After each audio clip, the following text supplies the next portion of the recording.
Hello guys! Good afternoon! So, I am Christina. Welcome to our family budget. So, today pag-uusapan natin yung mga bagay na tinigil ko ng bilhin para makapag-ipon kami ng mas mabilis. So, nilista ko dito ng mga 5 bagay na maybe tinigilan ko na talaga siya para talagang makapagtipid at makapag-ipon kami. So, simulan na natin. So, ito yung mga bagay-bagay na binibili ko dati. Dati pa, nung ano pa, hindi pa ako nagsisimulang mag-vlog. Ito talaga yung mga binibili ko talaga. Unang-una is yung cereals. Bumibili pa rin ako ng cereals ngayon guys. Pero dati kasi, kung napanood nyo yung mga past vlog ko, yung pinakalumang videos ko, usually bumibili ako ng mga cereals na dati namimili ako sa Shopwise. Shopwise talaga ako dati bumibili. Makikita nyo yan sa mga haul ko. Kasi inaantay ko yung mga 50% off yung malapit ng expire, ganyan. But actually, nakakatipid naman ako doon. Pero, dahil nga nasasayangan ako kasi 50% off, 75% off, yung iba hindi namin nakakain kasi nga medyo marami na. So, ang ending, napagastos lang din ako. Hindi din ako nakatipid doon. So, ngayon, actually, hindi na matagal na ako hindi nakabalik sa Shopwise. And ang binibili ko na lang ngayon na cereals is yung nabibili ko na lang na mas mabilis na nabibili ko yung medyo may brand. Pero, hindi na kagaya ng dati talaga na malakihan yung binibili ko. Bumibili na lang ako para just for the sake lang na kain si Hagrid ng cereals. Pero hindi talaga kagaya ng dati talaga. Number 2 is yung peanut butter. So, specific ako dito guys kasi itong peanut butter, dati kasi sa Shopwise din, inaantay ko din yung mga 50% off pero usually hindi ako nakakaabot ng though naka 50% off pero actually branded siya and mga imported so mahal pa din siya. And medyo maliliit yung kanyang bottle. And na-realize ko, mahal pala siya. hindi pala ako nakatipid doon. Though nakatikim kami ng branded na may, alam mo yun, may brand na peanut butter.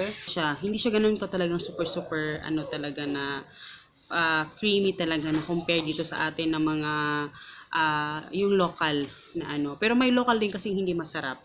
But sa ilang taon na ginagawa akong pag-grocery, syempre may na-discover na ako.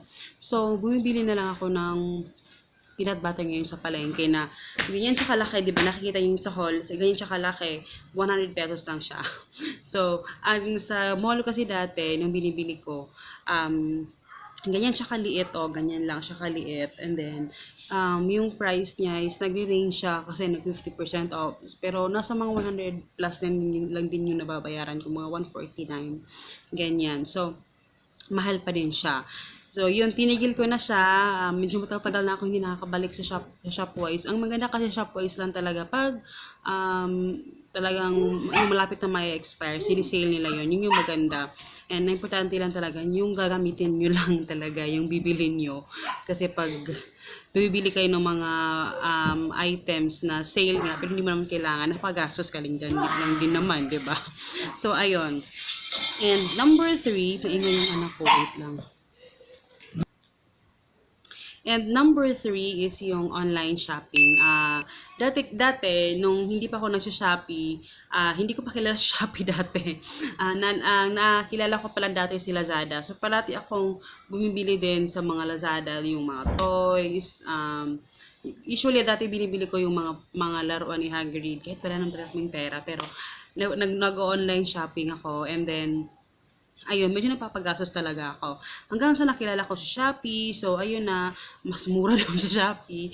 And, lagi ako bumibili talaga doon dati pa. Kahit hindi pa ako online seller sa Shopee, doon na bumibili talaga ako doon. So, ngayon, ini-stop ko na siya para talagang mas mabilis kami makapag-ipon. Kasi, mahirapan kami ipon talaga kung yung extra income namin, mabibili pa doon sa mga hindi naman kailangan namin ng mga kagamitan, ganyan. So, ngayon, nagtitipid na talaga ako at malaking tulong talaga siya. And, laging add to cart lang ako. As in, sobrang laging add to cart lang ako.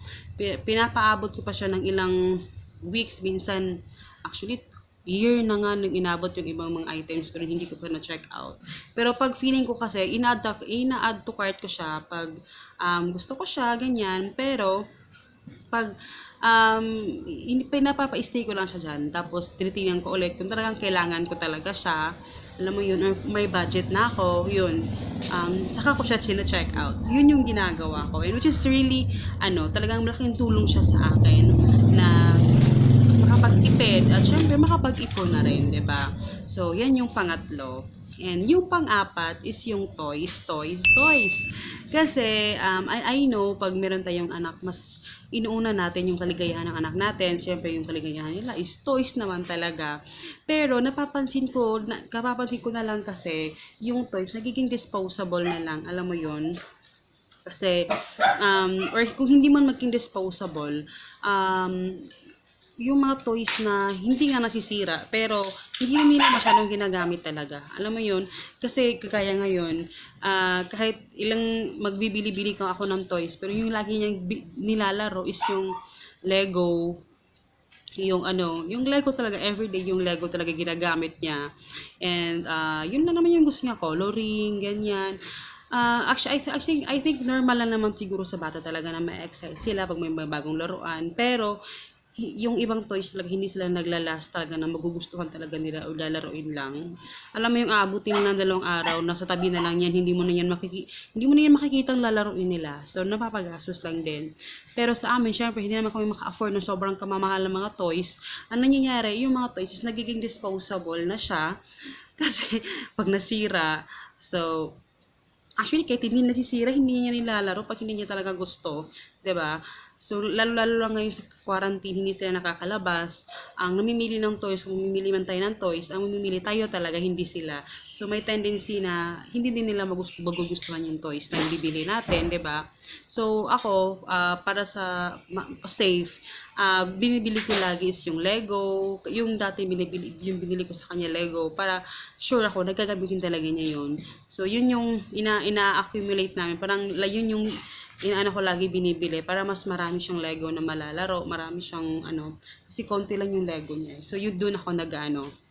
So, yun. So, hinihinay na ako sa mga toys talaga. Kasi expensive talaga yung toys sa mga kabataan. So, ayan. Pang-5 is yung clothes online. Ito talaga, lagi ako nabibiktima nito. Kung maliit ka, pitit ka na tao. Well, good for you, swerte ka. Ako, syempre, hindi naman ako pitit. Malaki ako na babae. So, may tendency na kahit yung malaking sizes na yung kukunin ko, kahit even sa mga underwear, may times yung bumili ako ng underwear, mag same size lang sila guys, pero yung isa sobrang sikip niya, sa hita ang sakit. So, hindi ko din siya nasuot. Actually, 2 nga yun yung hindi ko nasuot kasi masikip ko sa tapos 3 lang yung binili ko. Di yung isa lang yung nagamit ko, 'di ba? So, sayang yung iba. Tapos, marami akong mga damit diyan guys na binili ko online na hindi ko din siya nasuot kasi parang imagination ko lang na okay to, ganyan, pero hindi pala. So, mas gusto ko yung nakikita ko na lang talaga siya. Nakikita ko siya bago ko siya bilhin. Alam mo yung natatry ko siya. Kasi meron ding iba na yung expectation versus reality sa mga clothes online, medyo nabibiktima din tayo dyan. Kaya iniiwasan ko muna siya na bumili ng clothes, mga bagay na tinigil kong bilhin para mas mabilis kami makapag-ipon. And I hope nakatulong yan sa inyo, mga tips na mga sinabi ko, yung mga hindi ko ginawa, dahil alam kong iba dyan ginagawa nyo rin ito. So, yun. So, I hope you guys enjoy, and please don't forget to subscribe and like this video kung nagustuhan ninyo.